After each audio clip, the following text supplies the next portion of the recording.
Abi hoş geldin. Hocam hoş bulduk. Nasılsın? İyiyim, sen nasılsın? İyiyim ben de. Bugün Kanal D ekranlarında yeni sezona başlayan Bir Derdim Var dizisini konuşacağız. Dizinin başrolünde Birce Akalay, Mert Fırat gibi isimler yer alıyor. Dizinin senaryosunu Yekta Torun yazıyor. Dizinin yönetmenliğini Burak Müjdeci yaparken de yapımcılığını Kerem Çatay ve Lale Eren üstleniyor. Abi diziyi beğendin mi? Dizinin bir İtalyan yapımından uyarlama olduğunu söylemek lazım. Ben diziyi izlerken ilk bölüm özelinde çok fazla dijital platforma yapılmış tam bir AB işi olarak izledim. O yüzden de reytingler de çok yüksek gelmedi ilk bölüm özelinde. Fakat reytinglere aldanmamak lazım. Fena bir iş gibi gözükmedi bana bu arada. Dizinin ilk bölümünü beğendim ama dediğimiz gibi herkese hitap etmeyen, birazcık da TV dizisi olmaktan uzak bir iş olarak nitelendirdim. Ana karakterler üzerinden ilerlemesi benim ilgimi çekti. Bir de tabii ki de şu tarz olaylar benim çok hoşuma gidiyor. Toplumsal mesajı olan, güncel olan ve yine de içerisinde bir noktada da birbirine zıt olan iki karakterin zamanla hoşlantılarıyla birlikte aşık olacakları bir hikaye benim her zaman hoşuma gidiyor ve enteresan şeyler de izleyeceğiz. Güzel twistler de vardı bölüm içerisinde. O yüzden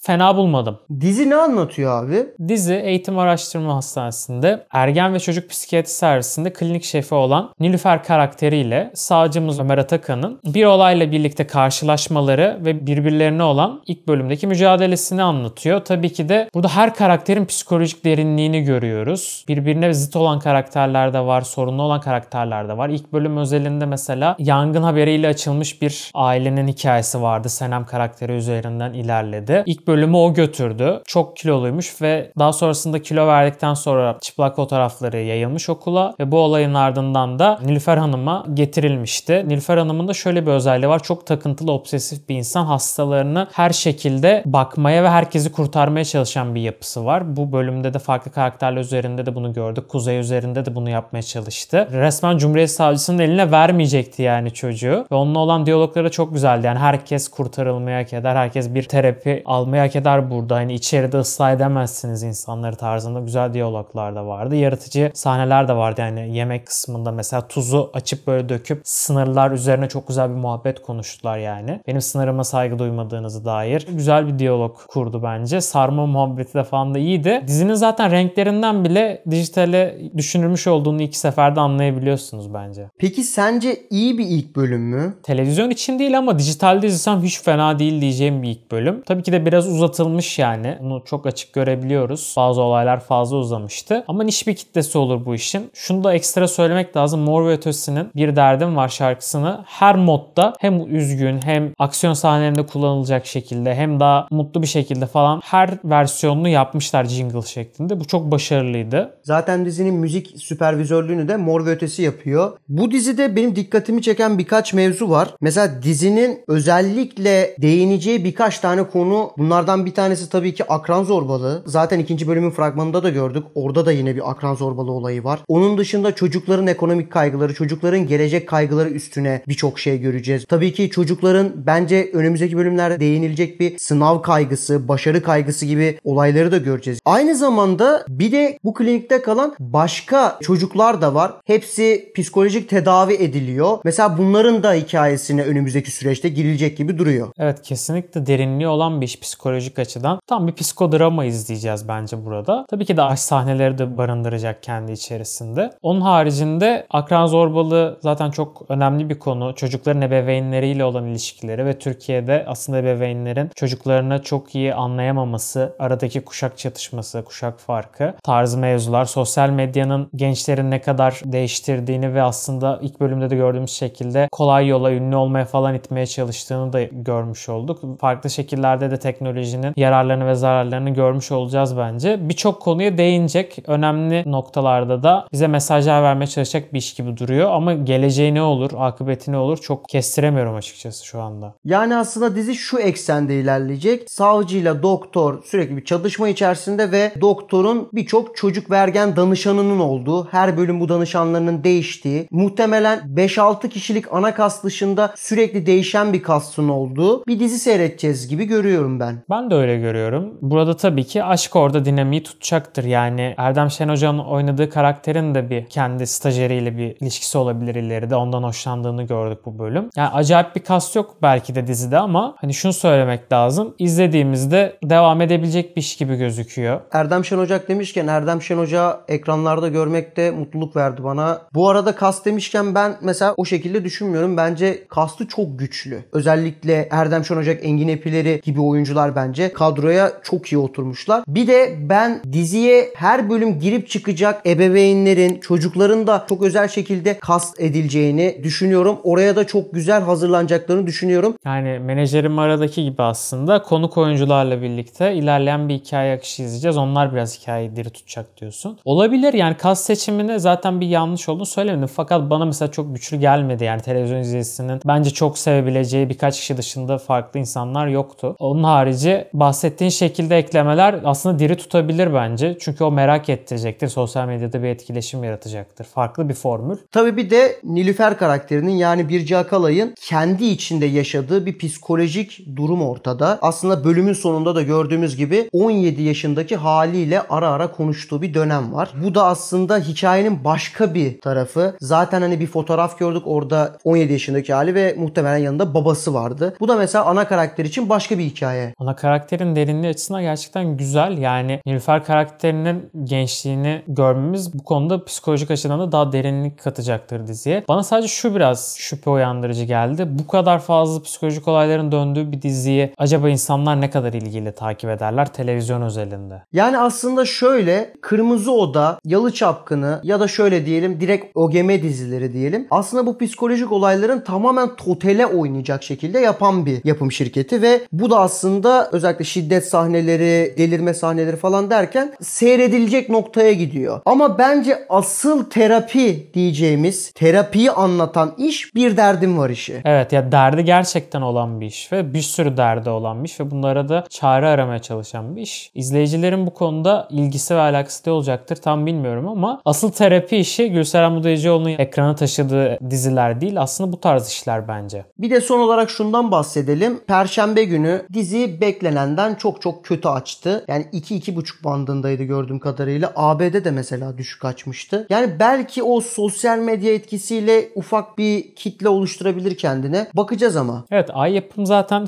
farklı dijital kafadaki işleri son dönemde televizyona uyarlayarak bir kitle yaratmak istiyor kendisine. Keşke diğer yapım şirketleri de bunu ayak uydurup reyting kaygılarından biraz uzaklaşarak daha kaliteli işler üretmeye çalışsalar. Ama çok da olmuyor. Biraz sanki izleyiciye göre de iş yapma durumu var. İzleyiciyi siz bir yere konumlandırdığınızda oradan da çok çıkartmak da istemeyen yapım şirketleri de var. Ay Yapım'ın işi burada zor açıkçası. Hekimoğlu diye bir dizi vardı. Doktor House'tan uyarlama olan dizi. Mesela o dizide çok büyük reytinglerle izlenmezdi ama bir kitlesi vardı. Mesela ben bu diziyi izlerken o tarz bir hava aldım. Bu dizi de bence kendi kitlesini yavaş yavaş oluşturur. Çünkü zaten Hekimoğlu dizisinde de benzer bir dinamiği var. Orada da sabit bir kast ve arkada değişen konuk oyuncular oluyordu. Sanki o noktaya gidecek gibi dizi. Evet bir de bu bölümde Senem karakteri üzerinde tahtada bir hekimler birlikte konuştular ya. O Hekimoğlu'nda da çok vardı. Bir hasta gelirdi onun sorununu çözmeye çalışırlardı birlikte falan. Evet benzerlikleri vardı. Ben de benzetmiştim bu işi. Bakalım yani bence de bir niş kitlesi olur işin. Acaba ne kadar devam edecekler onu göreceğiz yani. Bu sezon ama devam eder bence. İptal olmaz gibi duruyor. Teşekkürler abi. Ben de teşekkür ederim. Videolarımızı büyük bir ilgiyle takip ediyorsunuz. Eğer isterseniz videoyu beğenmeyi ve kanala abone olmayı da bir kez daha unutmayalım. Görüşmek üzere.